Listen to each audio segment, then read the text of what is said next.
दोस्तों, जब एक नया इंश्योरेंस एडवाइजर इंश्योरेंस इंडस्ट्री में आता है ना, उसके अंदर कूट कूट कर टैलेंट भरा हुआ है। यानी कि टैलेंट की कोई कमी नहीं है। उसके बावजूद भी वो इंश्योरेंस सेक्टर में आते हैं और कुछ टाइम के बाद ही फेल हो जाते हैं। और फेल होने का सबसे बड़ा कारण टैलेंट की कमी नहीं है, वो 7 सबसे बड़ी मिस्टेक जो इंश्योरेंस एडवाइजर इंश्योरेंस इंडस्ट्री में आने के बाद करता है और जिसके कारण वो कामयाब नहीं होता है और कुछ टाइम के बाद इंश्योरेंस इंडस्ट्री को छोड़ के चला जाता है। आखिर वो 7 कौन सी मिस्टेक हैं जो 90% नए इंश्योरेंस एडवाइजर करते हैं? तो आज की वीडियो उनके लिए। तो अगर आप इन 7 गलतियों को सुधारेंगे तो कभी भी आप इंश्योरेंस सेक्टर में फेल नहीं हो सकते हैं। आइए जानते हैं कौन सी वो 7 गलतियां हैं और कैसे आप इनसे बाहर निकल सकते हैं और इंश्योरेंस में अपना करियर बना सकते हैं। नमस्कार दोस्तों, मैं अमित त्यागी। स्वागत है आपका हमारे YouTube चैनल पर।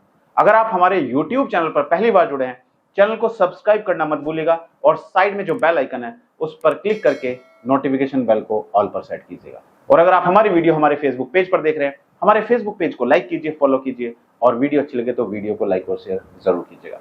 आइए शुरू करते हैं वीडियो को और समझते हैं दोस्तों, अगर आपने इंश्योरेंस में आने का कारण ढूंढा तो कारण कहीं ना कहीं फाइनेंशियल प्रॉब्लम हो सकती है। यानी कि आप अगर इंश्योरेंस में आए हैं तो आप कहीं ना कहीं या तो पार्ट टाइम काम करके या फुल टाइम काम करके पैसा कमाना चाहते हैं। और इंश्योरेंस में आप हो सकता है हाउसवाइफ हैं, आप हो सकता है किसी कंपनी में जॉब करते हैं, लेकिन आपको जरूरत है पार्ट टाइम काम की और इनकम की। हो सकता है आपका कोई बिजनेस है, लेकिन आपके लिंक इतने अच्छे हैं, आप चाहते हैं कि ये जो मेरे लिंक है, जो कॉन्टेक्ट्स हैं, इन कॉन्टेक्ट्स का मैं कहीं ना कहीं फायदा उठा के अपने बिजनेस को यानी कि इंश्योरेंस बिजनेस को ग्रो कर पाऊं। कहीं ना कहीं आपको लगता है कि हाँ यार, मैं भी कहीं ना कहीं इंश्योरेंस में करियर बना सकता हूं बाकी दूसरे एजेंट्स की तरह। लेकिन नए एडवाइजर आते हैं और कुछ टाइम काम करने के बाद जब मेहनत कर लेते हैं फिर भी कामयाब नहीं हो पाते हैं और फेल हो जाते हैं। फिर उनके मन में बात आती है, यार इंश्योरेंस को चलो छोड़ ही देते हैं। आखिर वो क्या मिस्टेक हैं जो नए इंश्योरेंस एडवाइजर करते हैं? एक एक करके इनको समझने वाले हैं। तो अगर आप भी इंश्योरेंस एडवाइजर हैं, वीडियो को बिल्कुल भी स्किप मत कीजिएगा। और अगर आप चाहते हैं अपने करियर को आगे ले जाना तो कमेंट करके बताइए कि आप इंश्योरेंस में क्या वाकई में एमडीआरटी करना चाहते हैं। आइए शुरू करते हैं और समझते हैं सबसे पहली मिस्टेक। दोस्तों, सबसे पहली मिस्टेक जो इंश्योरेंस एडवाइजर की है वो सबसे बड़ी मिस्टेक है कि नया इंश्योरेंस एडवाइजर जब इंश्योरेंस इंडस्ट्री में आता है तो उसको सिर्फ कमीशन दिखाई देता है। अगर कोई क्लाइंट कहता है कि भाई मुझे सिर्फ एक ही बार में 20,000 रुपए इन्वेस्ट करने हैं या 50,000 रुपए इन्वेस्ट करने हैं, तो आपको लगता है यार 20,000 रुपए या 50,000 रुपए इन्वेस्ट करके मुझे क्या बेनिफिट मिलेगा? मुझे तो कोई बेनिफिट नहीं होगा। या फिर आप क्या करते हैं, आप सिर्फ 2-3 प्लान ही आप याद करते हैं और वो 2-3 प्लान ही आप क्लाइंट के पास जाके समझाते हैं। यानी कि आपका पूरा का पूरा फोकस होता है आपके सिंगल प्रोडक्ट पर, आपका पूरा का पूरा फोकस होता है आपके कमीशन पर, क्योंकि आपको बता दिया जाता है कि इस प्लान में इतना कमीशन मिलेगा और आप ये प्लान जाके बेचिए। यही आपकी सबसे बड़ी मिस्टेक होती है दोस्तों। आप जितने भी इंश्योरेंस एडवाइजर हैं, जो नए एडवाइजर हैं, पुराने एडवाइजर तो वेल क्वालिफाइड है, वेल उनको ट्रेंड है, वो ट्रेंड है और उनको एक्सपीरियंस भी है, लेकिन जो नए एडवाइजर हैं उनको समझना होगा दोस्तों। आज अगर आप क्लाइंट के पास जा रहे हैं, अगर आज आपसे क्लाइंट समझ रहा है, सिर्फ पॉलिसी नहीं ले रहा है, तो होपलेस मत होइए, घबराइए मत। आज वो आपसे समझ रहा है, उससे कॉन्टेक्ट बना के रखिए। आज वो आपसे समझ रहा है, प्रोडक्ट नहीं खरीद रहा है, लेकिन हो सकता है 1 महीने के बाद वो आपसे प्रोडक्ट खरीदे। तो हमेशा अपना फोकस सिर्फ कमीशन पर मत रखिएगा। आप क्लाइंट की जरूरत को समझिए और क्लाइंट की जरूरत को समझ के क्लाइंट के जरूरत के अकॉर्डिंग ही क्लाइंट को प्लान सजेस्ट करें।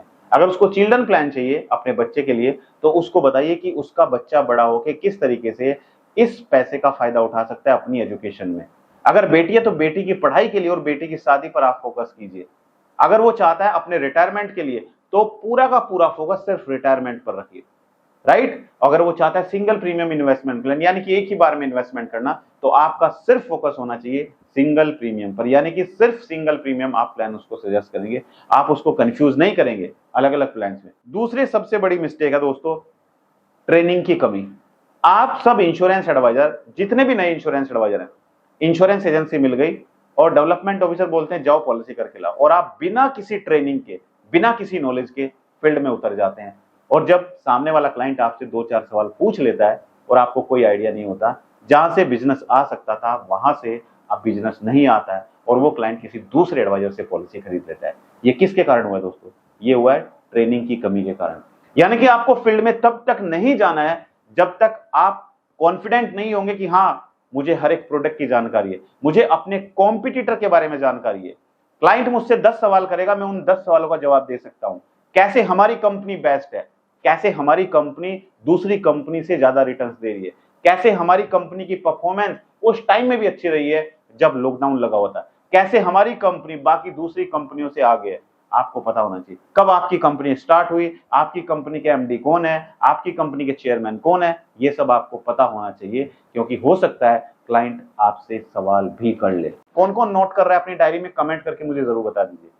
तीसरी सबसे बड़ी मिस्टेक दोस्तों, तीसरी सबसे बड़ी मिस्टेक है कि आप सब नए इंश्योरेंस एडवाइजर जिनका सिर्फ और सिर्फ फोकस रहता है अपने रिलेटिव्स के ऊपर, अपने दोस्तों के ऊपर, आप सिर्फ अपने रिलेटिव के पास, अपने दोस्तों के पास तक ही सीमित रह जाते हैं और आप उनके पास जाके उनको पॉलिसी बताते हैं और हो सकता है आप 2, 4, 5, 10 पॉलिसी करके ले भी आए, लेकिन उसके बाद क्या करोगे? उसके बाद जब आपका कोई नेटवर्क नहीं होगा, जब आप किसी से रेफरेंस नहीं लोगे, जब आप किसी नए व्यक्ति से नहीं मिलोगे, तो आप कैसे आगे बढ़ पाओगे? और यही कारण है दोस्तों, नए इंश्योरेंस एडवाइजर की जब मार्केट खत्म हो जाती है, जो उनके दोस्त हैं यानी कि रिलेटिव्स हैं, फ्रेंड्स हैं या फैमिली मेंबर्स हैं, उनसे जब पॉलिसी आप ले आते हो, फिर आप कहां जाओगे, किसका बीमा करोगे? तो कहीं ना कहीं अपने रिलेटिव्स को बताइए बताइए, लेकिन उसके साथ साथ आपको मार्केट अलग से भी सर्च करनी है, अलग मार्केट सर्च कीजिए, मार्केट में जाइए, कोल्ड कॉलिंग कीजिए और कोल्ड कॉलिंग करके अपना डाटा मेंटेन कीजिए। और आप में से 90% इंश्योरेंस एडवाइजर डाटा ही मेंटेन नहीं करते हैं, उनके पास कोई रिकॉर्ड नहीं होता है कि मैं पिछले 1 साल में कितने लोगों से मिल चुका हूं, उन लोगों के कॉन्टैक्ट नंबर क्या है, उनका ईमेल आईडी क्या है, वो कहां पे रहते हैं, उनके घर में कितने फैमिली मेंबर्स हैं, कोई डाटा ही नहीं है। अगर आपके पास ये डाटा होगा दोस्तों, तो आप 1 साल के बाद भी यहां से बिजनेस निकाल सकते हैं। अब हम बात करते हैं, चौथी सबसे बड़ी मिस्टेक है दोस्तों, चौथी सबसे बड़ी मिस्टेक है फॉलोअप ना करना। जैसा मैं आपको बता चुका हूं, आप अगर 1 साल में 200 लोगों से मिले हो, तो आपके पास डाटा ही नहीं है और आप सही तरीके से उनको फॉलोअप नहीं कर पाते हो। और गलती ये भी करते हो, मान के चलते हैं किसी क्लाइंट ने बोला मेरा भाई दीपावली पे बोनस आने वाला है, राइट? तो हम अपनी डायरी में उसको नोट भी कर लेते हैं और डायरी में इतना होच पोच हो जाता है सब कुछ कि आपको पता ही नहीं रहता किसको दीपावली पे फोन करना है और किसको होली पे फोन करना है, और आपको याद आती है 1 महीने के बाद। और जब आप उस क्लाइंट को 1 महीने के बाद फोन करते हो, क्लाइंट कहता है मैंने तो आपको दीपावली पे बोला था, आपने तो कॉल ही नहीं किया, मेरा बोनस आया, मेरा जो एडवाइजर था यानी कि मेरा पड़ोसी था वो खुद एडवाइजर था और उसको बुला के मैंने पॉलिसी ले ली। तो ये कारण भी है कि आपकी पॉलिसी क्लोज नहीं होती है। तो हमेशा अपने क्लाइंट का के साथ में फॉलो बना के रखिए, अपने क्लाइंट को ग्रीटिंग्स भेजते रहे, Deepawali, Holi, Christmas, New Year's, इन पर आप उनको मैसेज करते रहे, उनके मोबाइल में अपने कॉन्टैक्ट नंबर जरूर सेव करा ले, राइट? और अपने जब भी स्टेटस आप लगाएं, अगर उनके मोबाइल में आपका नंबर सेव है तो उनके पास कहीं ना कहीं आपका स्टेटस भी जाएगा और उसको पता भी रहेगा कि हाँ यार ये तो वो एडवाइजर है जिनसे मैं मिला था। अब हम बात करते हैं पांचवी सबसे बड़ी मिस्टेक। पांचवी सबसे बड़ी मिस्टेक है दोस्तों प्रोफेशनलिज्म की कमी, यानी कि हम प्रोफेशनल मैनर्स में नहीं जाते हैं क्लाइंट के पास, राइट? और मैंने ऑब्जर्व किया है बहुत सारे एडवाइजर से जब मैं मिला, उनसे मैंने पर्सनली बात की और उनको देखा कि वो किस तरीके से फील्ड में जाते हैं। दोस्तों ना तो उनके पास टाई होती है, ना उनके पास ब्लेजर होता है, ना उनके पास अच्छी सी शर्ट होती है, ना ही वो सही तरीके से उनके बूट पॉलिश होते हैं, ना ही उनका कम्युनिकेशन स्किल अच्छा होता है, ना ही उनका उठने बैठने का तरीका अच्छा होता है। क्या कर रहे हो यार, आप एक प्रोफेशनल हो। अगर आप प्रोफेशनल तरीके से जाएंगे, क्लाइंट से प्रोफेशनल तरीके से बात करेंगे, अच्छे तरीके से उससे हाथ मिलाएंगे, अच्छे तरीके से उसकी नीड को समझेंगे, अच्छी आपकी कम्युनिकेशन स्किल होगी, प्रोडक्ट फोर्स नहीं करेंगे, उसकी जरूरत को समझ के ही उसको प्लान सजेस्ट करेंगे, तो वो आपको रेस्पेक्ट भी देगा, वो आपसे बात भी करेगा, वो अपनी क्या उसकी जरूरत है वो भी बताएगा, और वो कितना उसके पास फंड है, कितना उसने अपने बच्चों के लिए सेविंग की हुई है, वो सब कुछ आपको बताएगा। लेकिन कब? जब आप एक प्रोफेशनल एडवाइजर बनकर जाएंगे, राइट? कौन कौन अपने क्लाइंट के पास टाई लगाकर जाते हैं, कौन कौन अपने क्लाइंट के पास बूट पॉलिश करके जाते हैं, कमेंट करके मुझे जरूर बताइए। छठी सबसे बड़ी मिस्टेक है 90% इंश्योरेंस एडवाइजर आज के समय में यानी कि 2025 में भी सोशल मीडिया को इग्नोर कर रहे हैं। दोस्तों आप में टैलेंट कूट कूट कर भरा है, मैं मानता हूं, आपके अंदर आप हार्डवर्क भी बहुत ज्यादा करते हो, मैं मानता हूं, लेकिन आपका हार्डवर्क सिर्फ आपके घर के 2 किलोमीटर 3 किलोमीटर के एरिया तक ही सीमित है। आप सिर्फ उन लोगों को ही जानते हैं जो आपके घर के 2-3 किलोमीटर के एरिया में ही रहते हैं, उससे बाहर आप जीरो हो, कोई आपको नहीं जानता है। और जब तक आप दिखोगे नहीं तब तक कोई आपसे आपका प्रोडक्ट नहीं खरीदेगा।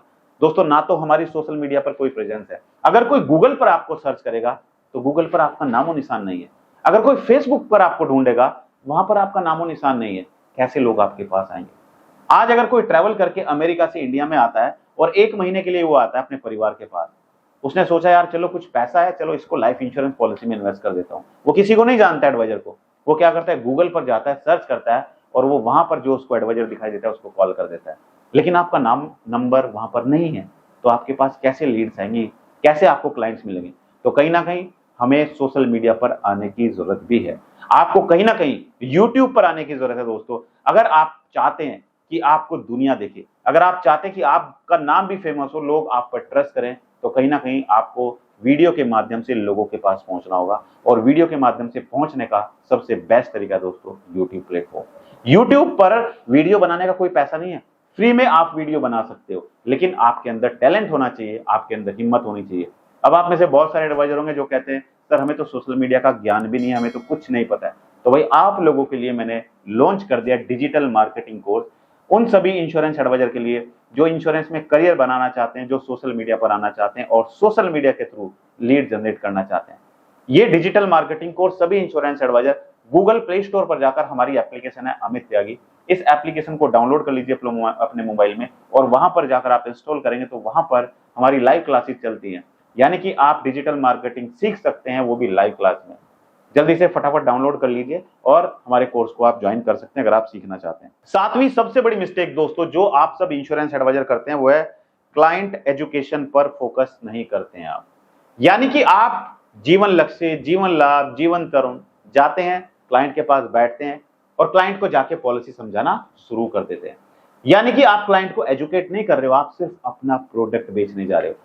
और कोई भी आपसे आपका प्रोडक्ट तब तक नहीं खरीदेगा जब तक आप उसकी नीड को क्रिएट नहीं करेंगे, जब तक आप उसको एजुकेट नहीं करेंगे, जब तक उसको नहीं पता होगा कि डिसेबल होने पर भी इंश्योरेंस पैसा देती है, जब तक उसको पता नहीं होगा कि अगर किसी का हाथ कट जाता है उसको तब भी इंश्योरेंस का पैसा मिलेगा, अगर आप नहीं बताओगे कि कल अगर आप नहीं रहे तो आपके ना रहने पर आपके परिवार के पढ़ाई का खर्चा, बच्चों की पढ़ाई का खर्चा, परिवार का खर्चा कंपनी देगी, इंश्योरेंस कंपनी, तब तक वो आपसे इंश्योरेंस नहीं खरीदेगा। और यही कारण है दोस्तों कि हम क्लाइंट को एजुकेट नहीं कर पाते हैं। आज से आप अपने क्लाइंट के पास जाएंगे तो आपको प्रोडक्ट नहीं बेचना दोस्तों, आपको क्लाइंट को एजुकेट करना है। और सही तरीके से एजुकेट अगर आप करेंगे क्लाइंट को तो आपको बेचने की जरूरत ही नहीं पड़ेगी, लोग अपने आप आपका प्रोडक्ट खरीदेंगे। तो दोस्तों कैसा लगा आपको हमारा वीडियो, कमेंट करके जरूर बताइए। और अगर आप चाहते हैं किसी दूसरे टॉपिक के बारे में वीडियो कि हम आपके लिए वीडियो बनाएं तो आप कमेंट कर दीजिए कि किस टॉपिक के बारे में आप वीडियो चाहते हैं और क्या आप प्रॉब्लम फेस करते हैं इंश्योरेंस सेक्टर में। हम कोशिश करेंगे कि आपके लिए इस टॉपिक पर वीडियो बनाएं। मेरी शुभकामनाएं आप सभी के साथ हैं। मिलते हैं अपनी अगली एक और दिलचस्प वीडियो में। बहुत बहुत धन्यवाद आप सभी का। Thank you so much. जय हिंद।